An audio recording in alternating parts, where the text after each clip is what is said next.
दोस्तों, हमारे इस मनु एजुकेशन यूट्यूब चैनल में आपका स्वागत है। तो मैं आज आपको बताने जा रहा हूँ फिजिक्स का चैप्टर दूसरा, जो इसमें गॉस का नियम है और गॉस के नियम के आधार पर सभी उसके अनुप्रयोग हैं। तो इसमें चलिए वीडियो शुरू करते हैं। अब बताने जा रहा हूँ वैद्युत फ्लक्स की। दोस्तों, वैद्युत फ्लक्स को जानने से पहले हम थोड़ा सा फ्लक्स क्या है जान लेते हैं। तो फ्लक्स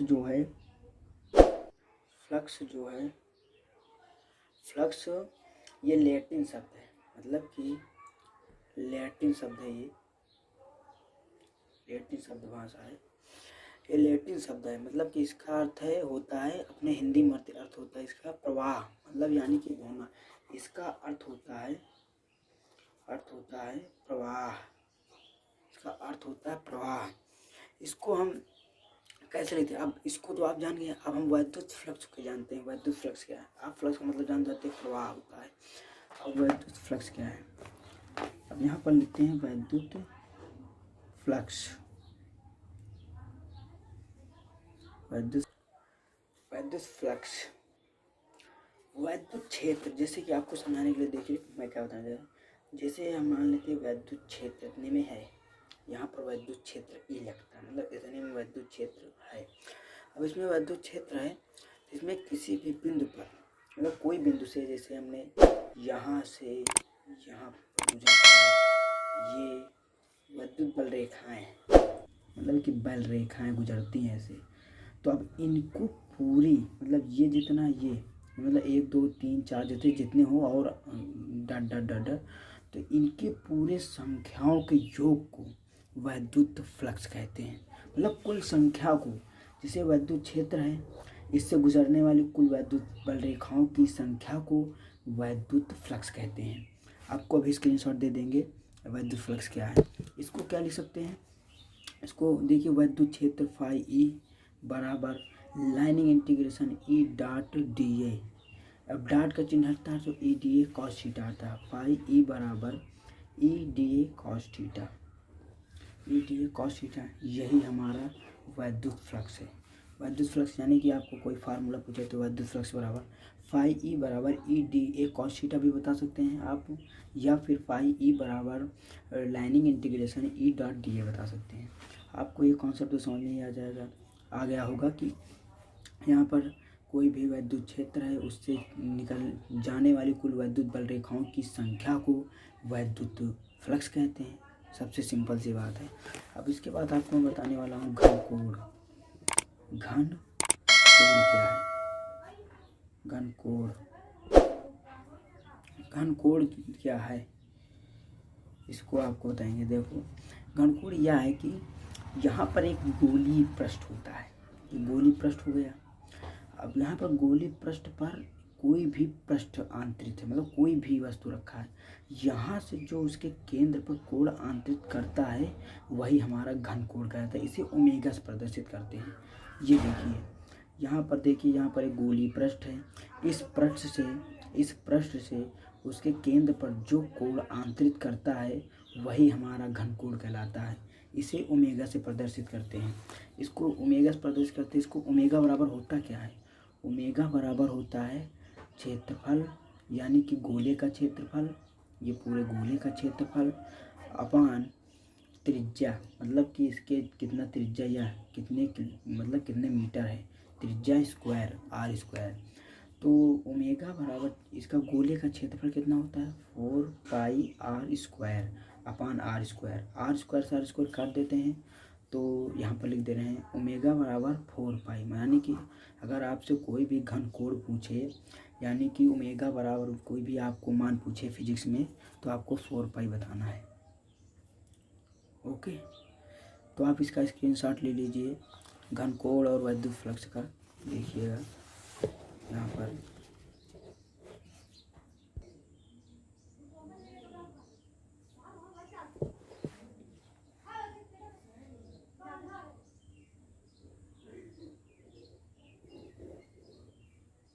बस आप स्क्रीनशॉट ले लिए होंगे। तो चलिए अब इसके बाद बताते हैं वैद्युत फ्लक्स। तो वैद्युत फ्लक्स के प्रकार कितने होते हैं? वैद्युत फ्लक्स के प्रकार, वैद्युत फ्लक्स जो है 2 प्रकार के होते हैं। वैद्युत फ्लक्स यहाँ पर से लिखते हैं, स्क्रीन पर ना दिखाई दे रहा होगा। वैद्युत फ्लक्स दो प्रकार के होते हैं।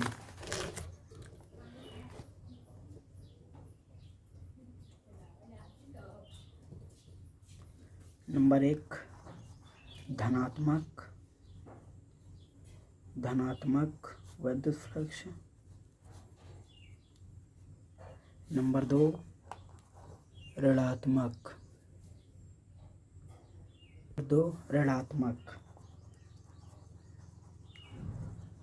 विद्युत फ्लक्स। ऋणात्मक विद्युत फ्लक्स हो गया। अब इसके बाद आपको मैं बताता हूँ कि धनात्मक विद्युत फ्लक्स क्या है। नंबर 1 धनात्मक विद्युत फ्लक्स। धनात्मक विद्युत फ्लक्स वह फ्लक्स है जब कोई पृष्ठ के अभिलंबवत, मतलब कोई भी ये पृष्ठ है, ये पृष्ठ हमने मान लिया, इसके अभिलंबवत खींची गई बल रेखाओं की दिशा, मतलब खींची गई बल रेखाओं से यदि पृष्ठ के तल की बाहर, मतलब ये जो लंबवत है, जैसे यहाँ से लंबवत निकली, ये पृष्ठ तल की बाहर की ओर हो, ये पृष्ठ तल की बाहर की ओर हो,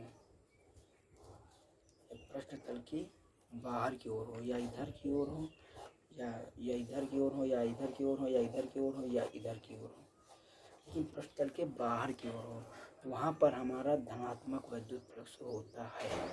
ये जो है धनात्मक विद्युत फ्लक्स है। अगर दूसरी बात करें ऋणात्मक विद्युत फ्लक्स की, ऋणात्मक विद्युत फ्लक्स में क्या होता है, कोई भी पृष्ठ होता है, ये पृष्ठ है, तो इसमें पृष्ठ है और इसमें जो होता है विद्युत बल जो अभिलंबवत होती है, इनकी अभिलंबवत रेखाएं जो होती है वो गोले की अंदर की ओर होती है, ऐसे होती है, ऐसे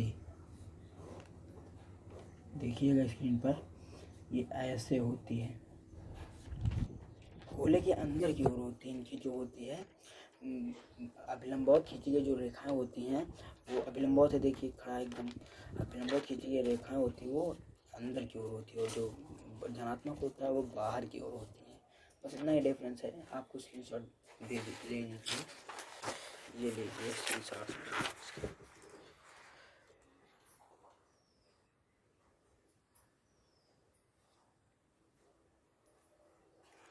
चलिए स्क्रीनशॉट ले लिया होगा। अब आगे चलते हैं। अब इसके बाद मैं आपको बताने जा रहा हूँ कि गॉस का नियम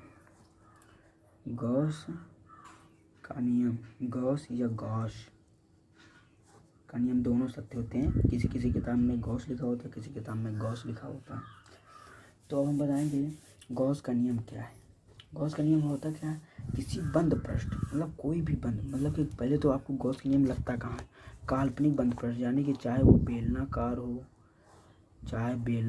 हो, या फिर वह गोलाकार हो, या त्रिभुजाकार हो, या ऐसे ही कोई भी आकार का हो, लेकिन वो बंद होना चाहिए, तभी गॉस का नियम लगता है। तो गॉस का नियम लगता है, इसका क्या होता है, इसमें गुजरने वाली कुल विद्युत फ्लक्स, मतलब विद्युत फ्लक्स ये जितना भी गुजरेगा उसी पृष्ठ, मतलब कोई जैसे इस पृष्ठ से इस पृष्ठ में इतना विद्युत फ्लक्स है, इस पृष्ठ में इतना विद्युत फ्लक्स है, तो इसमें जितना आवेश होगा बराबर का, इसके बराबर जितना आवेश होगा उसका 1/ε0 गुना होगा। मतलब क्यों 1/ε0, यही हमारा गॉस का नियम है। अब ये इसी को हम गॉस के नियम की उत्पत्ति क्या है, उत्पत्ति में आपको समझ में आ जाएगा कैसे आया है। मान लेते हैं कि जैसे कि देखिए, मान लेते हैं यहाँ पर O है, यहाँ पर O बिंदु है, यहाँ से ये जो है ये कोण आंतरित करता है, यहाँ पर ये ओमेगा कोण बनता है, यहाँ पर ये P दूरी पर है, मतलब ये P है, यहाँ पर P स्थित है, ये R दूरी पर स्थित है P बिंदु, यहाँ पर जो है DA कार्य करता है। तो यहाँ पर होगा क्या, OP बराबर तो R हो जाएगा। अब यहाँ पर देखिए हम d फाई ई बराबर ई डॉट डी ए लिख सकते हैं। विद्युत फ्लक्स गुजर रहा है इस पेपर से, d फाई ई बराबर ई डॉट डी ए होता है। d फाई ई बराबर, अगर आपको डी नहीं लिखना है तो यहाँ पर मत लिखिए, चलिए दूसरी तरह लिखते हैं। यहाँ पर फाई ई बराबर लाइनिंग integration E dot D A लिखेंगे। अब यहाँ पर ई डॉट डी ए लेंगे, E D A cos theta हो जाएगा। फाई ई बराबर लाइनिंग integration E D A cos theta होता है। ये फाई बराबर विद्युत फ्लक्स से बता रहे हैं, E D A cos theta. अब ई का मान क्या होता है आपको पहले भी बता चुके हैं, विद्युत तीव्रता ई बराबर 1/4πε0 × Q/r² होता है। यहाँ पर ई का मान रख देंगे। फाई ई बराबर लाइनिंग integration 1/4 pi into Q by R square into D A cos theta. अब यहाँ पर देखिए फाई ई बराबर उसी प्रकार लिखने नहीं देते हैं, फाई 1/4 पाई इंटू अब यहाँ पर देखिए हम करेंगे, यहाँ पर हम क्यों लिख देते हैं, क्योंकि इसको क्यों अपान 4 पाई एप्सिलॉन लिख देते हैं और इंटू का D A cos theta upon R square एक साथ लिख देते हैं। अब इसका मान कितना होता है आपको मैंने बताया, डी ओमेगा होता है, इसका मान डी ओमेगा होता है, इसका मान जो है डी ओमेगा होता है। तो यहाँ पर डी ओमेगा लिख देंगे। फाई ई बराबर लाइनिंग इंटीग्रेशन, इसको बाहर कर लेंगे क्योंकि ये एक नियतांक हो गया, 4 pi epsilon naught D A cos theta by R square का मान डी ओमेगा होता है। अब इसका इंटीग्रेशन करेंगे तो ओमेगा बचेगा। यहाँ पर फाई ई बराबर Q upon 4 pi epsilon naught into omega, omega आ गया।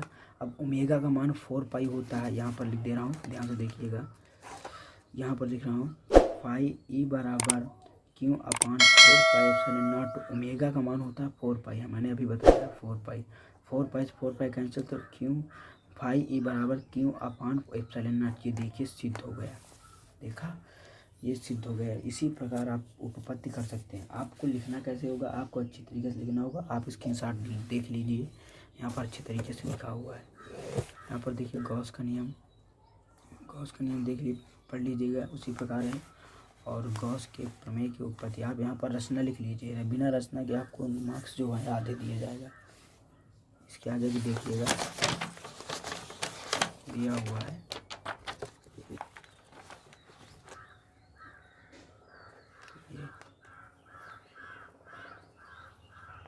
ये आपकी फाइव बराबर क्यू अपान एप्सिलॉन नॉट जो कि अंडरलाइन के अंदर है। उसके बाद मैं बताऊंगा कि गॉस के नियम के अनुप्रयोग, मतलब गॉस के नियम के क्या क्या प्रयोग आए हैं। जैसे कि आपको बताने जा रहा हूँ कि अनंत लंबाई के एक समान, मतलब कि लिख दे रहा हूँ थोड़ा सा, अनंत लंबाई के एक समान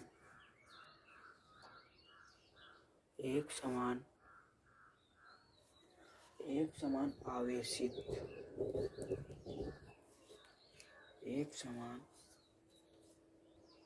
अब आप कौन उपयोग बताएंगे, अनंत लंबाई के एक समान आवेशित सीधे तार के निकट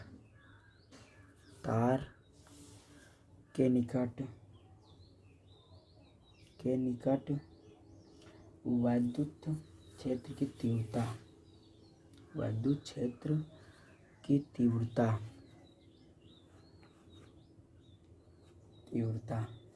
अब इसको हम कैसे लिखेंगे।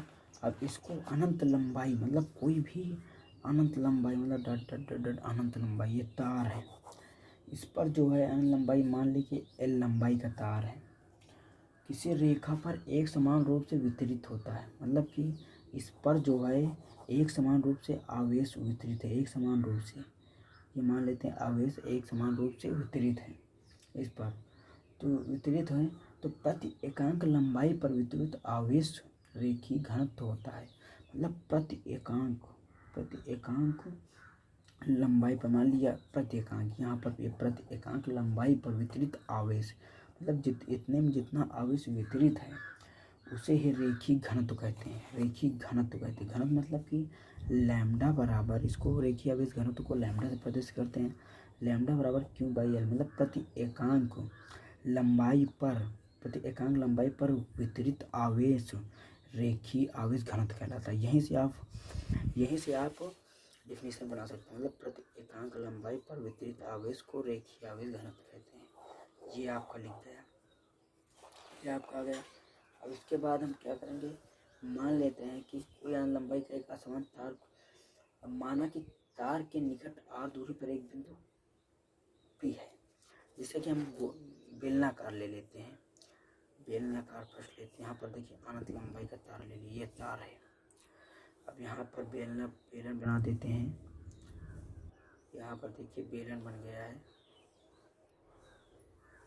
बेलन यहाँ से कहता है कि r मीटर की दूरी पर, यहाँ से r मीटर की दूरी पर एक बिंदु P स्थित है। मतलब कि जहाँ से बंद बेलनाकार होगा, आपको बताया कि गॉस का नियम तभी लागू होगा जब बंद होगा। तो यहाँ पर देखिए बंद हो गया। अब यहाँ पर 3 जो है, इसके लिए बिंदु P से गुजरने वाला L लंबाई का समस्त गॉसियन पृष्ठ बेलनाकार पृष्ठ खींचते हैं। तो सममित के कारण इस पृष्ठ के प्रत्येक बिंदु क्षेत्र की तीव्रता का परिमाण ई समान रहेगा। मतलब कि जितने में इतने में जो वैद्युत क्षेत्र की तीव्रता है ये समान रहेगा।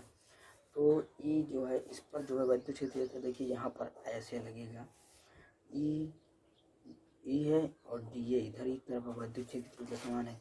यहाँ पर भी ऐसे लगेगा ये। अब यहाँ पर देखिए ये लंबवत है एक दूसरे के, तो यहाँ पर शून्य हो जाएगा। ये हो गया, यहाँ पर डी ए हो गया। अब ये जो है एक ही तरफ है, ई भी एक तरफ है, डी ए भी है। ये ई है और ये डी ए है, ये ई है, ये डी ए है, देख सकते हैं आप। तो ये जो है शून्य हो जाएगा, क्योंकि ये सब इस समतल पर है और ये वक्रतल पर है। समतल पर जो होता है वो शून्य नहीं होगा, क्योंकि वहाँ पर कॉस 0 अंश का मान 1 होता है और यहाँ पर कॉस, जैसे कि अब यहाँ पर 3 लिखा जाएगा, एक ये हो गया, एक ये हो गया, एक ये हो गया। अब यहाँ पर हम लिखेंगे फाई डी फाई ई बराबर E dot D A plus E dot D A plus E dot D A. ये 3 लिखा, एक ये लिखा, 2 वक्रतल पर एक समतल पर। तो डी फाई ई बराबर ई डॉट डी ए बराबर ई ए कॉस थीटा, डॉट नहीं लगेगा, ई ए कॉस थीटा प्लस ई ए कॉस थीटा प्लस ई ए कॉस थीटा, तीनों में ही लिख दिया। अब यहाँ पर देखिए हम मान लेते हैं कि ये वक्रतल का है, ये वक्रतल का है, ये समतल वाला है, मान लेते हैं। तो ये कॉस थीटा मतलब कि जब जो वक्रतल पर है उसका मान होता है 90 डिग्री। देखिए 90 डिग्री पर है, तो इसका मान कॉस 0 अंश का, कॉस थीटा का मान 90 अंश लिख देंगे।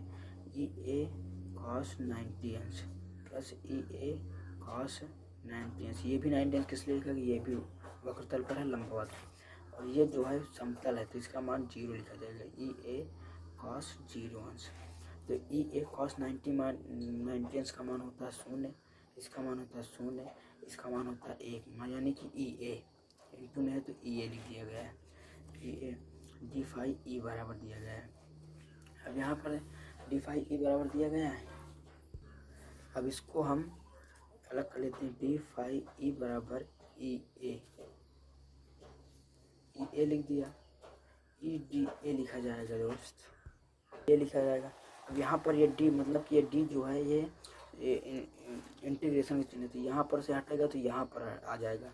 तो फाई ई बराबर लाइनिंग इंटीग्रेशन ई डी ए। अब ई वैद्युत क्षेत्र ये बाहर हो जाएगा। यहाँ पर देखिए फाई ई बराबर ई डी ए लिखा हुआ है, अब ई बाहर हो जाएगा तो फाई ई बराबर ई, अब डी ए का उसको कराएंगे इंटीग्रेशन कराएंगे तो डी ए का इंटीग्रेशन होगा ए, तो फाई ई बराबर ई इंटू ए का मान मतलब कि बेलन का क्षेत्रफल क्या होता है 2 पाई आर एल होता है, और फाई ई बराबर क्यू अपान एप्सिलॉन नॉट होता है। और ई का ई लिखा रहने दे दें क्योंकि वैद्युत क्षेत्र तीव्रता ही ज्ञात करना हमें, और ए का मान 2 पाई आर एल क्योंकि उसकी लंबाई एल है इसलिए, नहीं तो एच लेते हैं। अब क्यू बाई एप्सिलॉन नॉट है, यहाँ पर क्यू का मान होता है लैम्डा एल, यानी कि आपको पहले भी दिखा चुके हैं, देखिएगा यहाँ पर देखिए लैम्डा बराबर क्यू बाई एल होता है, तो यहाँ पर लैम्डा एल बराबर क्यू दिया हुआ, देखिए यहाँ पर हम इसका मान रख सकते हैं, अगर कुछ सोचे समझे यहाँ पर हम क्यू का मान लैम्डा एल लिख देंगे, एप्सिलॉन नॉट बराबर E into 2 pi R L लिख दिया। अब ये एल से एल तो कैंसिल हो गया, ये 2 पाई आर इधर आ जाएगा, lambda by 2 pi R into epsilon naught बराबर ई, ये है लिख गया। अब इसको हम लिखेंगे, इसको हम सरल करने के लिए क्या लिख सकते हैं, इसमें 2 से ऊपर नीचे गुणा कर देंगे, तो इसको लिख सकते हैं 2 lambda by 4 pi R epsilon naught बराबर का ई, ये लिख दिया गया। तो इसको हम लिख सकते हैं, देखिएगा यहाँ पर ई बराबर लिख सकते हैं 1/4 पाई एप्सिलॉन नॉट बराबर का 2 लैम्डा बाई आर, ये लिख सकते हैं। 4 पे एप्सिलॉन इंटू होगा, बराबर नहीं होगा, सॉरी यहाँ पर ये गुणा का निशान है, ई बराबर 1/4 pi epsilon naught into 2 lambda by R, इसको सरल करने के लिए इसको 2 से ऊपर नीचे गुणा करा दिया गया है। ओके, समझ में आ गया होगा। तो आप इसका स्क्रीन शॉट ले लीजिए, क्योंकि यहाँ पर रचना अच्छी तरीके से दिया गया है। रचना अगर पढ़ाएंगे तो वहाँ पर बहुत वो हो जाएगा। यहाँ पर देखिए,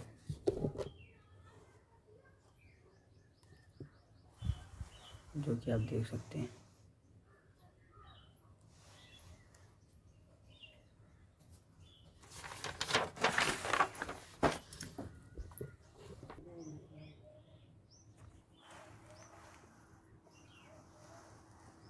E बराबर 1/4πε0 इंटू 2 λ/r।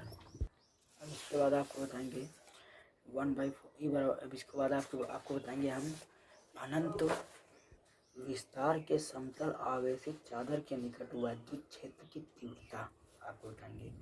चलिए इसको भी देखिए, एकदम सरल है, ज़्यादा डिफिकल्टी नहीं है। उसको नहीं लिख रहे हैं आप, देखिएगा क्योंकि टाइम लगता है लिखने में। यदि कोई आवेश किसी पृष्ठ के क्षेत्रफल ए पर स्थित है, यानी कि हम स्मॉल सिग्मा बराबर क्यू बाई ए कैसे होता है, आपको डिफिनीशन इसी से हम डिफिनीशन निकाल दे रहे हैं। किसी पृष्ठ पर एकांक क्षेत्रफल, ए जो होता है क्षेत्रफल होता है, किसी पृष्ठ के एकांक क्षेत्रफल पर वितरित आवेश, ये वितरित आवेश जो होता है पृष्ठ आवेश घनत्व होता है। पृष्ठ आवेश घनत्व को स्मॉल सिग्मा से प्रदर्शित करते हैं। आपका आ गया, समझ में आ गया होगा। अब अनंत, अब इसको हम कैसे लिखते हैं, अब इसको चित्र देखिएगा। यहाँ पर देखिए एक चादर है, समतल चादर है। अब यहाँ से जो है देखिए, ये बेलनाकार पृष्ठ है जो कि बंद है। बंद नहीं होगा तो फिर कैसे गॉसियन पृष्ठ लागू होगा। तो यहाँ पर देखिए, यहाँ पर एक पी डैश स्थित है और यहाँ पर एक डी है। अब यहाँ पर ई, अब यहाँ पर एक पी है, यहाँ पर ई है ना, क्योंकि यहाँ पर देखिए एक इधर है, इधर, ये धनावेशित है। समतल चादर जो है धनावेशित है, इस पर धनावेश है। इसी तरह देख सकते हैं इसमें जो है फाई ई बराबर, मतलब वैद्युत फ्लक्स कितने हैं, एक ये है, एक ये है, 2 हैं। तो इसको हम फाई ई मतलब यानी कि डी फाई ई बराबर लिख सकते हैं E dot D A plus E dot D A, E dot D A. तो डी फाई ई बराबर ई ए कॉस थीटा लिख सकते हैं प्लस का ई ए कॉस थीटा लिख सकते हैं। अब यहाँ पर देखिए दोनों समतल है, कोई भी लंबवत नहीं है, समतल है। ये लंबवत नहीं है, ये इधर का है, ये इधर का है, मतलब दोनों समतल है। तो इसमें कॉस जीरो अंश का मान दोनों में होगा। तो डी फाई ई बराबर कॉस जीरो अंश का मान होगा, तो ई ए आ जाएगा यहाँ पर, ई ए प्लस ई ए, और डी फाई ई बराबर 2 ई ए। अब यहाँ पर डी ए चिन्ह मतलब इंटीग्रेशन के इधर चिन्ह हटे, दोनों तरफ इंटीग्रेशन करेंगे तो यहाँ पर इंटीग्रेशन चिन्ह हट जाएगा। तो फाई ई बराबर 2 बाहर कर लेते हैं, ई बाहर हो जाएगा, यहाँ पर डी ए लिख जाएगा। तो डी ए का ए हो जाता है, फाई ई बराबर 2 ई ए हो गया, 2 ई ए हो गया। अब ई बराबर फाई ई का मान क्यों अपान एप्सिलॉन नॉट होता है, बराबर का 2 ई ए लिख दिया हमने। अब यहाँ पर क्यों बराबर, अब देखिएगा यहाँ पर भी हमने आपको बताया ये ऊपर सिग्मा बराबर क्यों बाई ए होता है। तो क्यों बराबर यहाँ पर हम सिग्मा ए लिख सकते हैं। क्यों का मान हम sigma A by epsilon naught बराबर 2 ई ए लिख दिया। अब यहाँ पर वैद्युत क्षेत्र की तीव्रता में ज्ञात करना, तो ई बराबर sigma A by 2 A into epsilon not. तो ए से ए कैंसिल, बराबर ई क्या है, तो यहाँ पर हम ई बराबर लिख सकते हैं सिग्मा अपॉन 2 एप्सिलॉन नॉट। यही हमारा समतल आवेशित चादर के निकट वैद्युत क्षेत्र की तीव्रता है। ओके, समझ गए होंगे आप। इसका भी स्क्रीनशॉट ले लीजिए, ये लीजिए।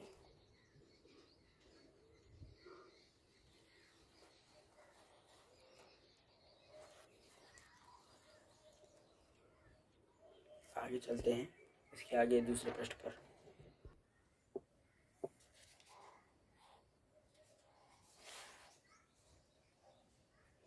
और हाँ, एक बात और जान लीजिए, इसमें जो है देखिए आर नहीं है। आर न होने का मतलब कि उस पर जो समान रूप से वैद्युत क्षेत्र की तीव्रता है, उस पर वैद्युत क्षेत्र की तीव्रता कहीं कहीं पर चेंज होती है, नहीं है, समान रूप से है। अब इसके बाद बताते हैं हम आवेशित चालक के ठीक बाहर वैद्युत क्षेत्र की तीव्रता। चलिए इसको भी देख लेते हैं।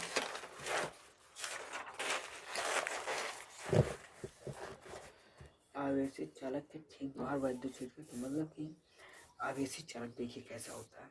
यहाँ पर बंद पृष्ठ है, ये जानते हैं गॉसियन प्लॉट बिना बंद पृष्ठ के लागू नहीं होता है।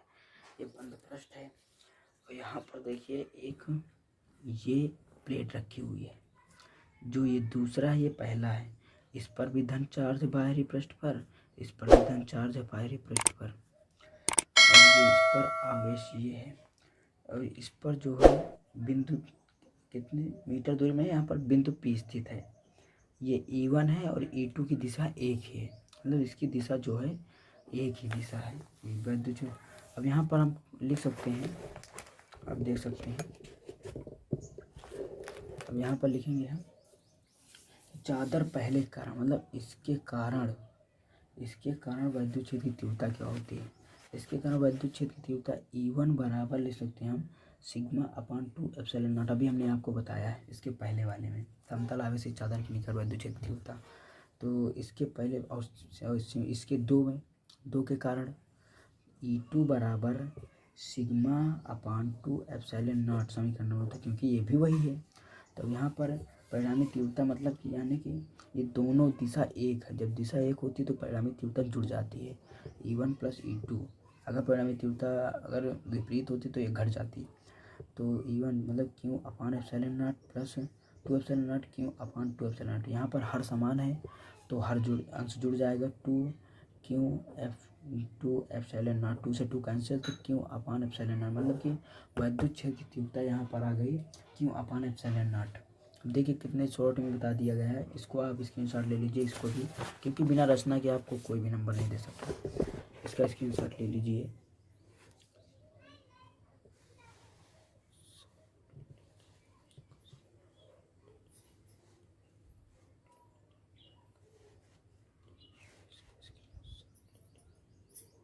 ओके, चलिए अब इसके बाद एक और डेरिवेशन बचा, इसको बता दे रहे हैं। इसके बाद जो डेरिवेशन है, समान पृष्ठ घनत्व की धन तथा ऋणावेशित समांतर तथा अचालक के बीच वैद्युत क्षेत्र की तीव्रता। ये तो जो है देखिए बंद पृष्ठ, इसमें भी उसी प्रकार करना है। देखिए ये बंद पृष्ठ है, ये बंद पृष्ठ है, इसमें दो प्लेटें हैं, ये एक आवेशित है, एक ये आवेशित है। इस पर धन आवेश है और इस पर ऋण आवेश है ना। और यहाँ पर E2 लगता है वैद्युत क्षेत्र होता है, यहाँ पर E लगता है। अब यहाँ पर देखिए ये P लगा है, ये बीच में P है, ये जो P है ये बीच में है। ये E1 है वैद्युत क्षेत्र की तीव्रता। अब पहले बिंदु के कारण वैद्युत क्षेत्र की तीव्रता, पहले प्लेट मतलब ये पहला प्लेट है, मान लीजिए इसको दूसरा प्लेट है, पहले प्लेट के कारण वैद्युत क्षेत्र की तीव्रता E1 बराबर क्यों सिग्मा है, सिग्मा अपान 2 एप्सिलॉन नॉट, और दूसरे प्लेट के कारण वैद्युत क्षेत्र की तीव्रता E2 बराबर सिग्मा अपान 2 एप्सिलॉन नॉट। अब इनकी जो दिशाएं हैं